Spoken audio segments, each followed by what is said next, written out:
عندنا نصان، عندنا القرآن وعندنا السنة. Nous avons deux textes, le Coran et la Sunna. الدين راهو فيهم. ولكن هذوك النصان لا يتكلمان. نحن نكلم ذلك النصين ونستخرج منهما ما نشاء نحن وما نبغي نحن وما نحتاج إليه نحن. فإذا هذا هو مقصد نتجاوزوا الدين كاين وكاين إلى جانبه أو قبالته التفسير أو التأويل أو التدين. هذا التقابل اللي هو وهمي أقوى إنسان. في صحابة يقولوا أن الدين هو مزيان مثالي ما خصو حتى شي حاجة وحنا المسلمين اللي خايبين وما فاهمينش. لكن الخطر الثاني ديال هذا التقابل هو أننا تنقول لأن تلاحظوا أنا سأفسر الإسلام يقول هذا الإسلام يقول هذا بأي حق يقوم فقيه أو أي شخص أو باحث أو عالم يقول أنا الإسلام يقول هذا ما تقولش في نظري لا يقول في نظري معنى أنه حينما يقول الإسلام الحق أي الحق في نظره هو طبعا كاين اختلاف فإذا أين هو الدين؟ فقط نحن أمام أشكال متعددة من التدينات ومن التفسيرات ومن التأويلات. هذا هو خصنا نتجاوزو. إذن باش نحاول نجاوب على الأسئلة المطروحة غنميز فيها بين نوعين.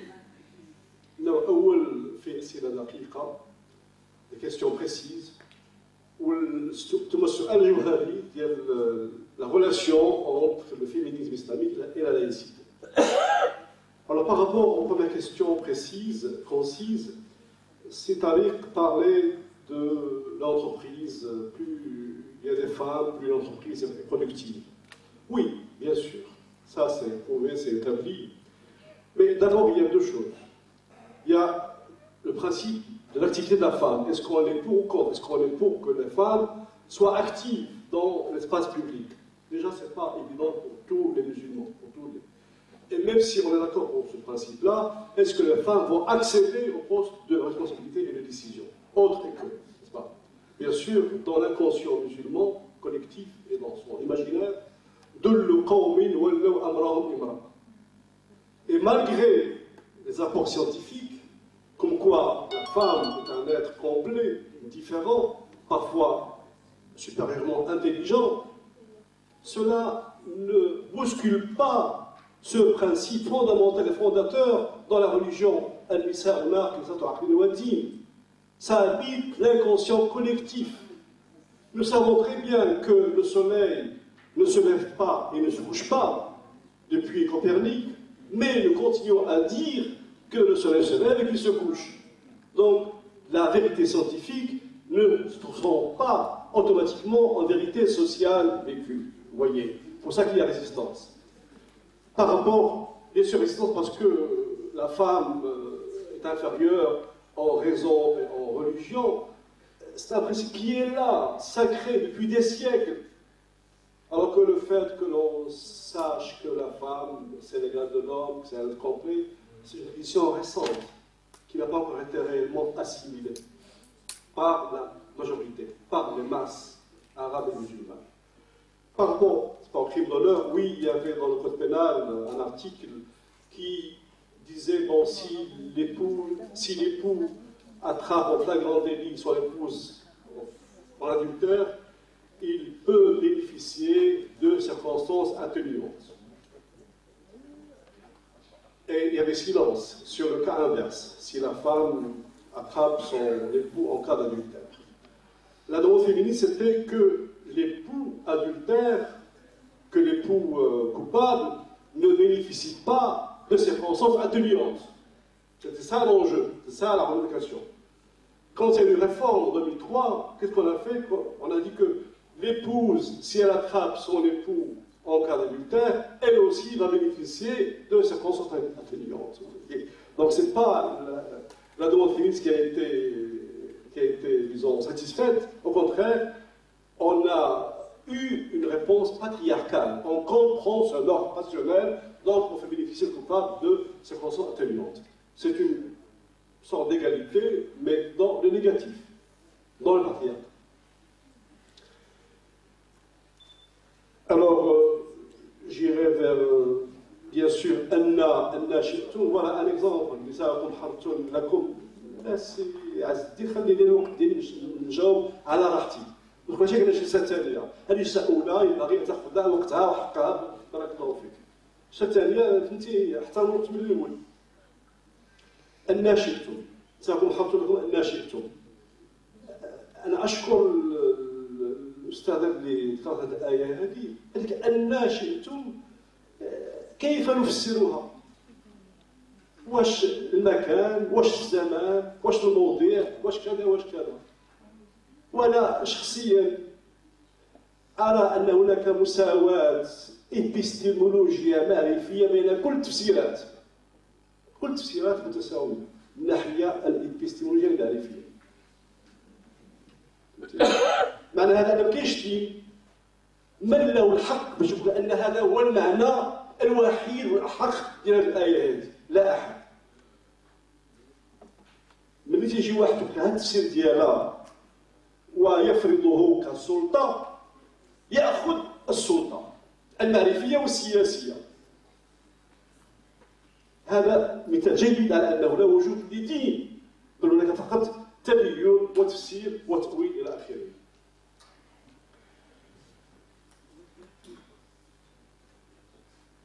J'ai répondu à la question de Mme Hamoumi par rapport aux conquêtes scientifiques. Elles sont récentes, elles ne sont pas assimilées, elles sont là, d'accord, mais il y a une résistance parce qu'il y a un inconscient collectif patriarcal qui est plus fort. Par rapport, oui, l'homme est à l'aise dans la religion, comme disait notre poétesse Madame Marmouk, parce que la domination masculine, c'est des privilèges et des pouvoirs concédés à l'homme, et la religion, sans l'interprétation, sans l'explication, parce qu'on n'a que ça, justement reconnaissent à l'homme des pouvoirs et des privilèges. Et c'est pour ça que l'homme y tient. Il y tient malgré la perte de son pouvoir économique. Même s'il n'entretient pas l'épouse, il dit « je suis le dominateur, je suis le chef », parce que Dieu a voulu cela. Dieu m'a dit « vous êtes qawwam, vous avez une daraja de plus ». C'est sacral, c'est sacré. Alors je reviens à la question fondamentale de la laïcité et du féminisme islamique. Madame a déjà fourni une piste, et je suis d'accord avec vous, effectivement. Qui va soutenir la demande séculière? Qui va la soutenir? Quelques associations féministes, oui, mais ça ne va pas très loin, parce qu'il n'y a pas de masse arabe et musulmane derrière la revendication séculière, la laïcité, séparée entre le religieux et le temporel, ne plus prendre la religion comme source de loi. C'est ça l'enjeu. Cette demande n'est pas soutenue ni par aucun parti politique. Aucun parti politique ne soutient cela. N'est-ce pas?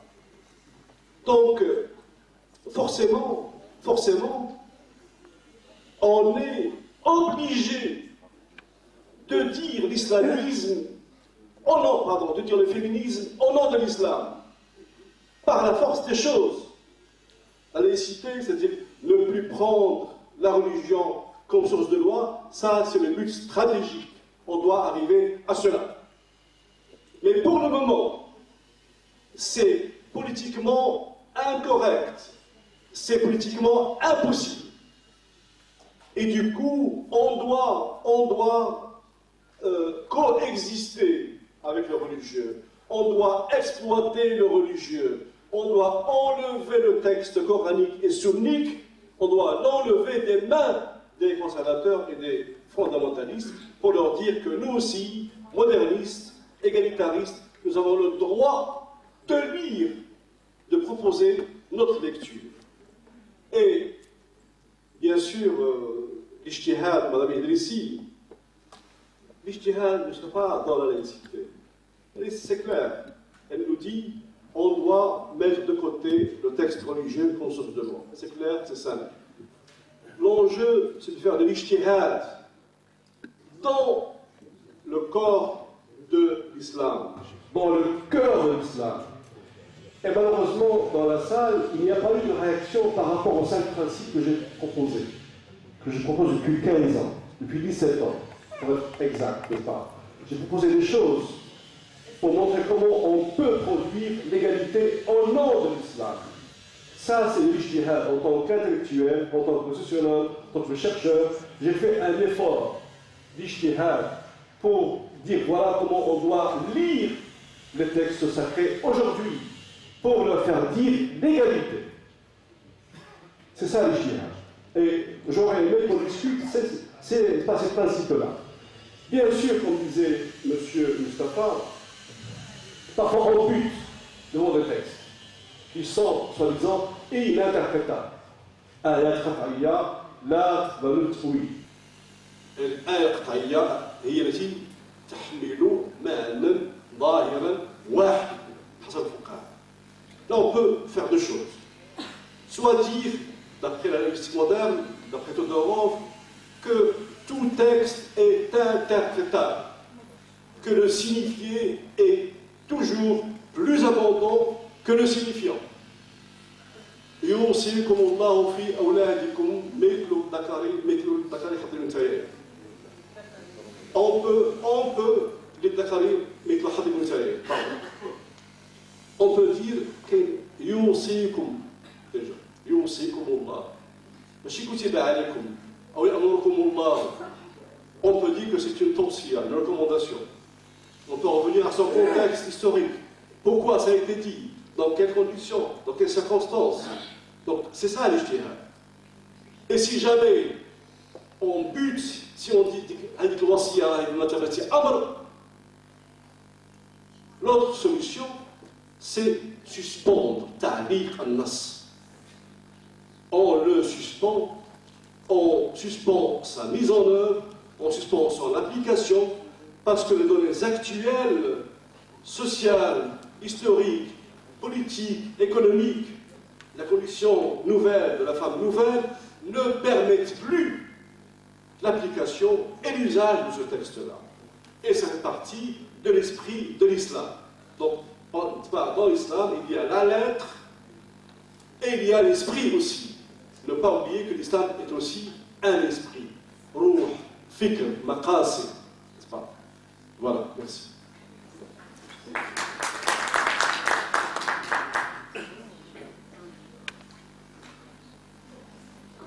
Je pensais que j'aurais bien voulu être un homme, et que si j'étais un homme dans la société arabo-musulmane, eh bien je ferais tout pour rester, parce que j'ai tout pour moi.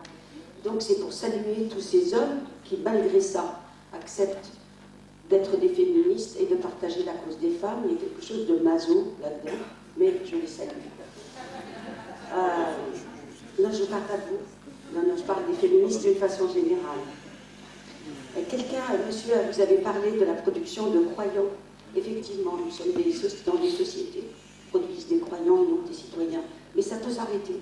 Quand Bourguiba a voulu arrêter de produire des croyants, il l'a fait.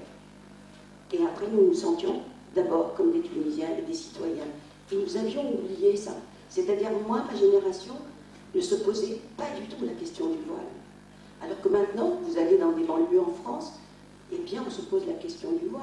Vous allez à Tunis, moi j'étais, ma fille a une vingtaine d'années, avec ses nièces, elle part et à un moment, elles lui disent, mais tu sais, nous, hein, un peu plus tard, on mettra le voile.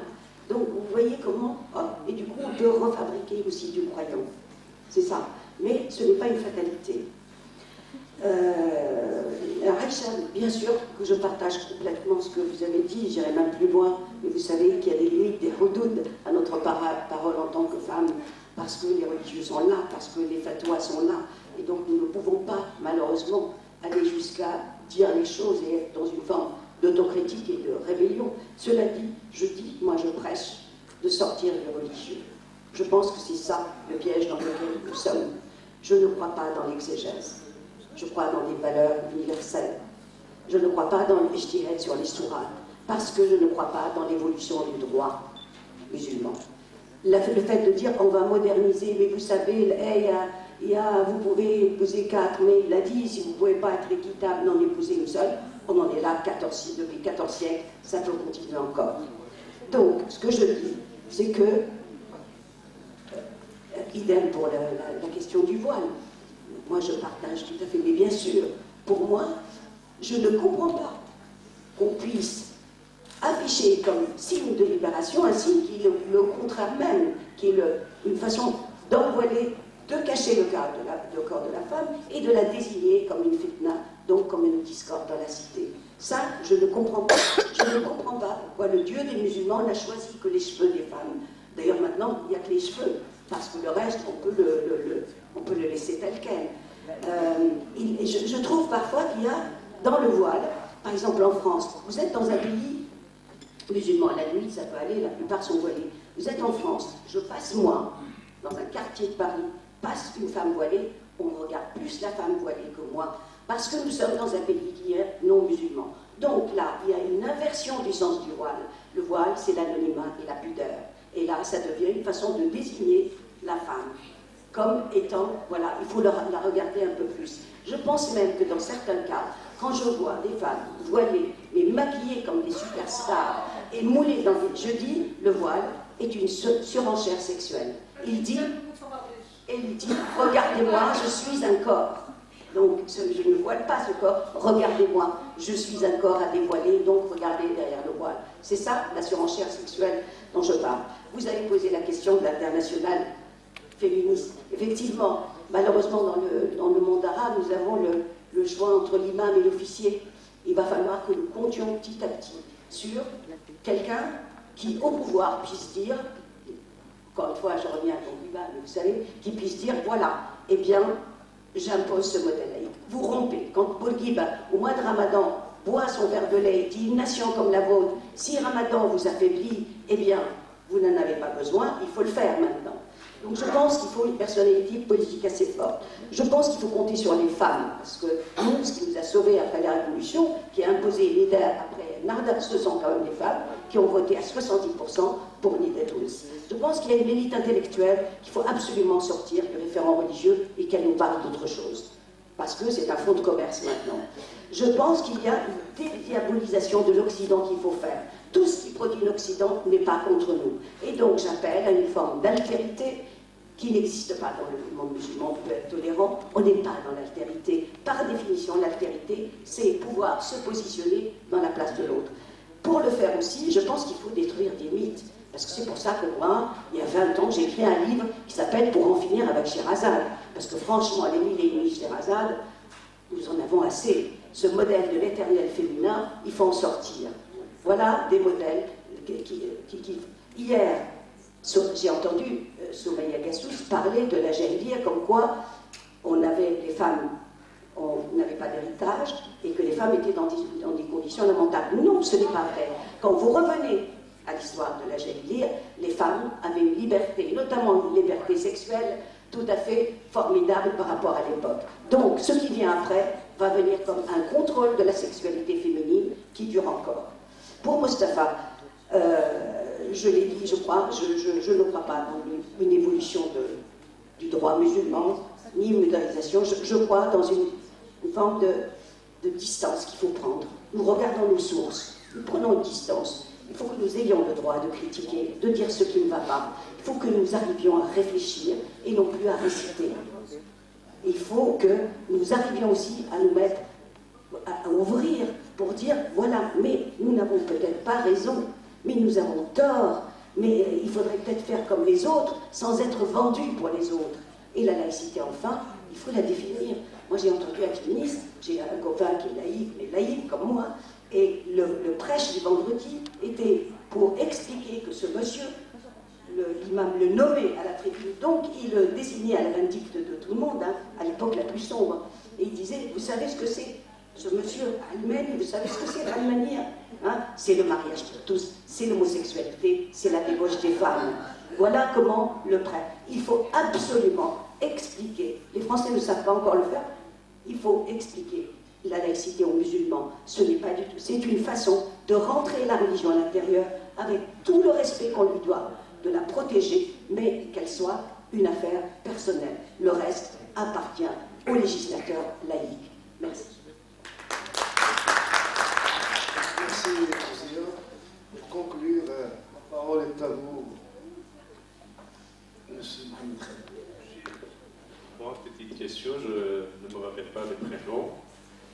Crime d'honneur. Oui, la loi existe, la législation est faite, mais avec ça, bien d'autres problèmes.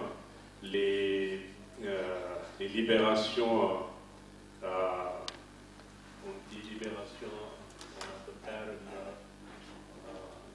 quand on libère sur parole, les juges, libération sur parole, les maîtres.